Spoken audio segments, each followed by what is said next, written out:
Okay, Brittany, let's go over to our wildfire watch coverage. If you do have Labor Day plans near Auburn, the new bridge fire burning in Placer County is closed, the Auburn State Recreation Area. Hundreds of people have been forced to get out. This fire started Sunday afternoon next to Forest Hill Bridge, and right now, flames are holding at 250 acres.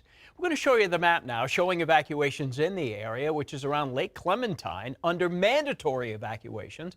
Other areas you see in yellow are under evacuation warnings, meaning they need to be ready to leave should a mandatory evacuation be ordered. Now, because this is a popular recreation spot, we want to make sure that you stay safe today. ABC 10's Bria Love is live in Placer County with fire behind us. What's the status of what's going on where you are, Bria?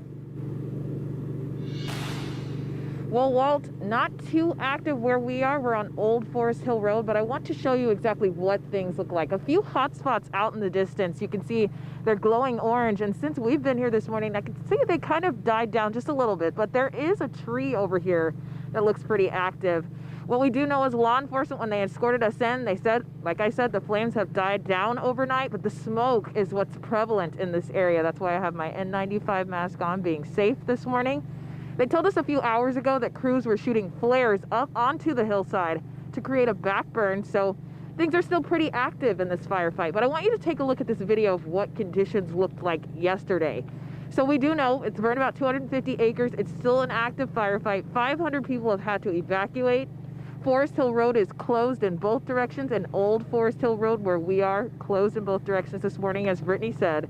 And just a couple of hours ago, the Forest Hill Fire Protection District shared that law enforcement officers will provide escorts through road closures to residents who wish to get in or out of Forest Hill this morning.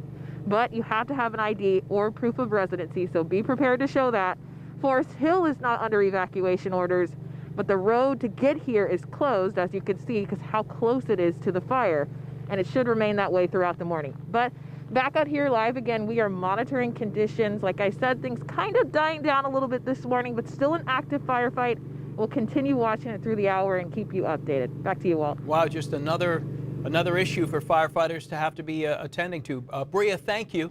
A firefighter assigned to the Dixie fire has died from illness. The U.S. Forest Service has identified him as Marcus Pacheco. They say he had 30 years of firefighting experience. The Dixie fire remains the single largest fire in state history, 898,000 acres. It is 56% contained. It has burned through 5 counties, Butte, Tehama, Plumas, Shasta, and Lassen. More than 1,200 structures have been destroyed and nearly 6,000 remain threatened. PG&E is still being investigated for possibly causing this fire, which started on the 13th of July.